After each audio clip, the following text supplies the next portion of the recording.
Welcome to This Is How We Create, a show that digs deeper into the creative life of contemporary artists of color. Discover what feeds their creativity and how they found or are finding their artistic voice.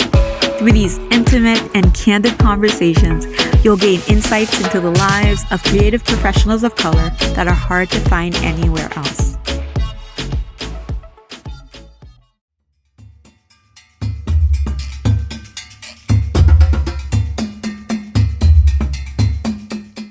Of course, FESTAC was dealt with overall cultural aspect of our being here in America and what we've created here as some of the things that we as a people who have been here for 500 years, 600 years, and who have blended a lot of the different cultures, some different aspects from other places. And we went as the U.S. zone, U.S. African American zone culture, just like Cubans and people from Australia. They came representing their countries.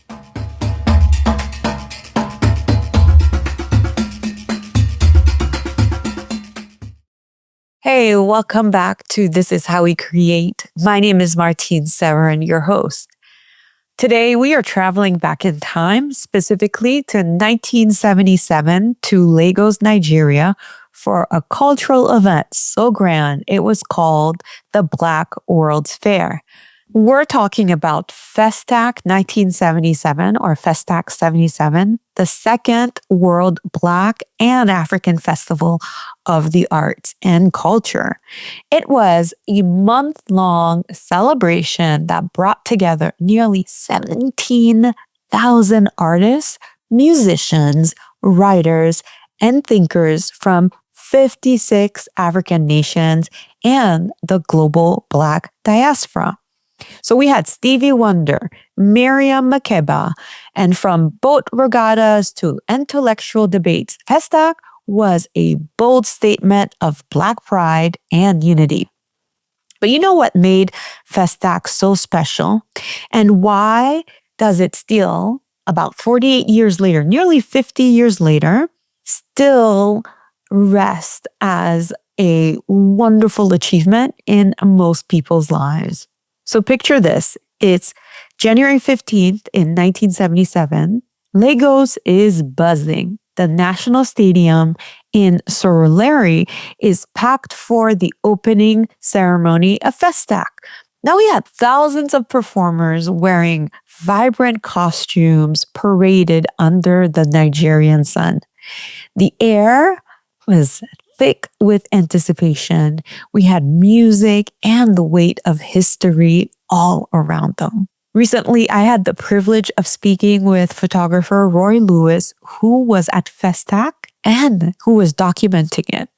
He was the official photographer of the North American zone. When I chatted with Roy, he told me about that opening ceremony and how participants from each country assembled in the middle of the stadium. Can you imagine all of this? It was just like it was the Olympic.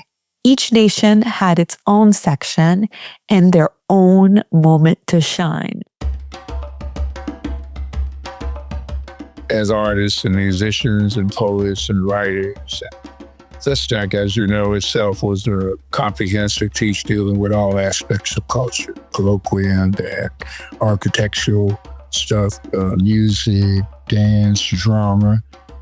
There were 3 venues in Lagos, Nigeria, that had sports hall. You had a Talawafa Baba Square, and then you had National Theater.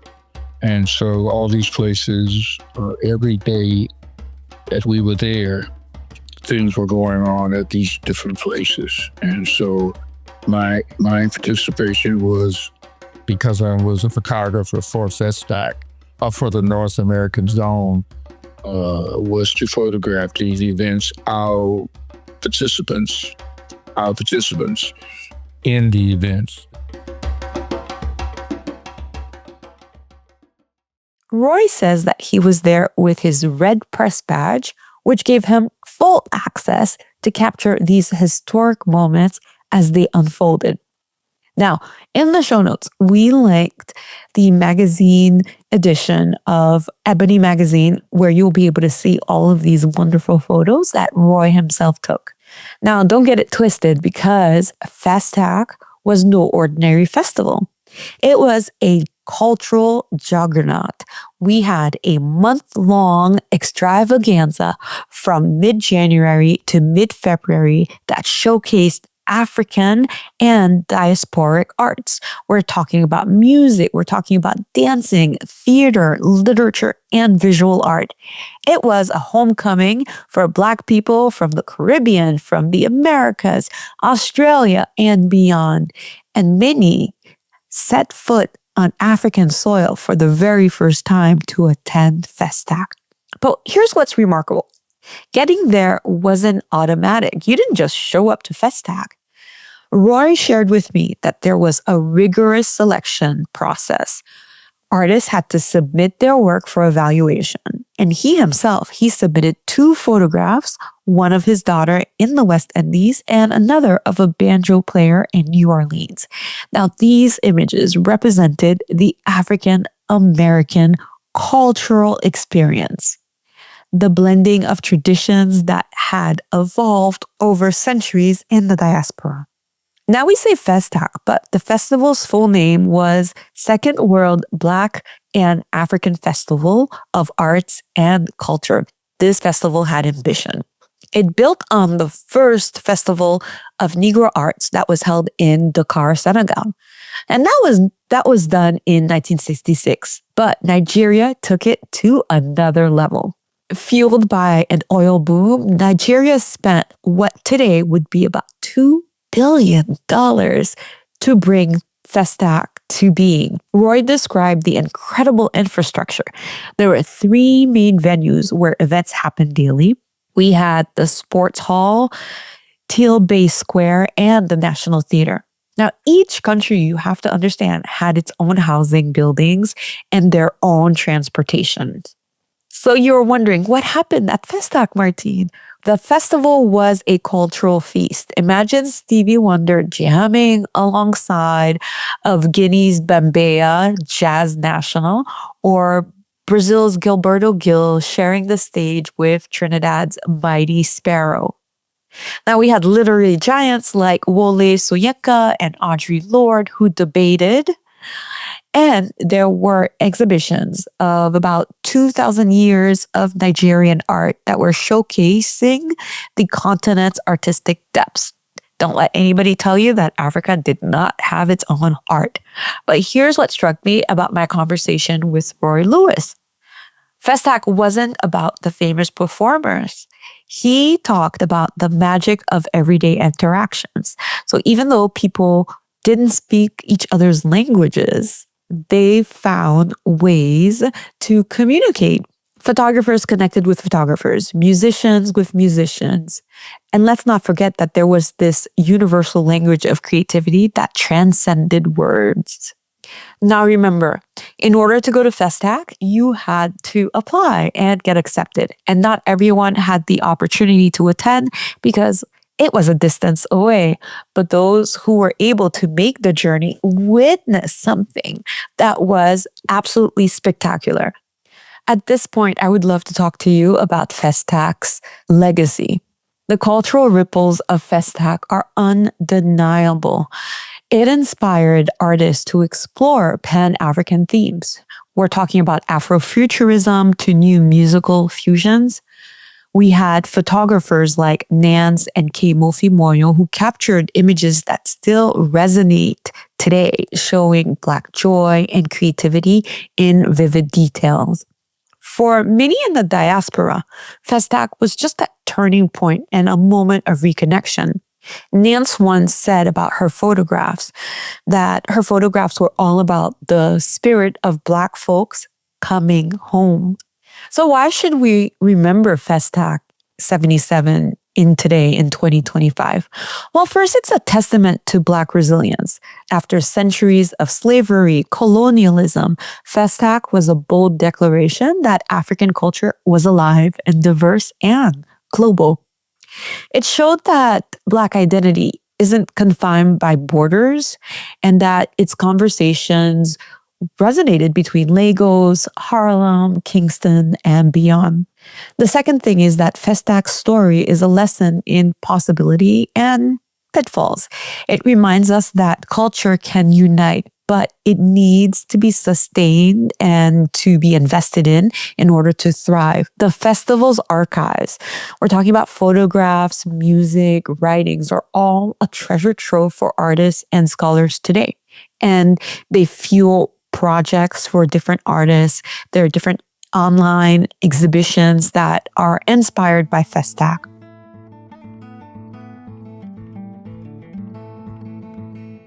It was just great. I mean, it's one of the greatest experiences I've ever experienced. I mean, it's one of the highlights of my career as a photographer, as someone interested in culture, not just our culture, but major culture. I mean, this was like the top. I mean, it was the top of everything.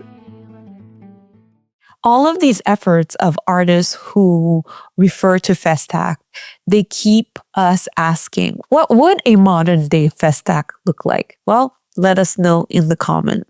Now, finally, FESTAC challenges us to reclaim our narratives. There's so much going on in the world. There's globalization, which often flattens culture and identities. And when you think about FESTAC, it's an anthem for a second generation of courage. And it kind of feels urgent because it reminds us that we need to celebrate, we need to preserve and build on Black cultural heritage, whether through art, music, community, or through This Is How We Create. I am so pleased that you were able to join us on this episode, particularly as it falls on Juneteenth, because FESTAC 77 was a moment when the Black world came together to celebrate itself. It was unapologetically vibrant and imperfect, and its legacy still lives in the art that it inspired, the connections that it forged, and the questions that it still raises about culture and about power. As we look back, maybe FESTAC's greatest gift is that it challenges us to keep imagining a world where Black creativity leads the way. Here's a secret. I didn't even know about FESTAC until I attended Expo Chicago, where I happened to run into Mr. Roy Lewis and Arlene Crawford while I was leaving to go home. Isn't that something? I had no idea FESTAC existed. I did not learn about it in art classes. It hasn't come up for me while I was researching the podcast. There is so much that we have yet to know and to learn about our own culture and about our own history. I hope that through the podcast that you get to learn about artists that you might not have had the privilege of knowing, no matter where you are in your little corner of the world. There is so much more that we could learn about ourselves, as well as draw inspiration of artists from the past. But for now, please go ahead. You'll want to definitely check the show notes this time around because we've listed some really wonderful links for you where you'll be able to watch a documentary about FESTAC. You'll be able to see images that Mr. Roy Lewis took for Ebony magazine, as well as some other treats that we've listed in the show notes for you. So you'll definitely want to check it out. Thank you so much for tuning in to this episode of This Is How We Create. Let's all put it out there in the world, in the atmosphere, in the ether, in the universe, that we want a FESTAC, another World Black Fair. Wouldn't that be something for us to attend during our lifetime? That's it for now. Thank you for listening to This Is How We Create. Hi there. I have a quick favor to ask you before you go.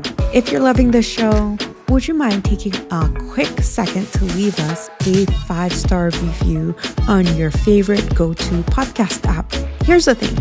Those reviews are like magic fairy dust They help other creatives of color discover our show and tap into their own artistic superpowers. While you're at it, why not subscribe to our Substack newsletter, Creative Matters? Creative Matters is like a weekly dose of inspiration delivered straight to your inbox. You can find the link to subscribe in the show notes. All right, that's all that I have for you today. I can't wait to see you on the next episode. Bye.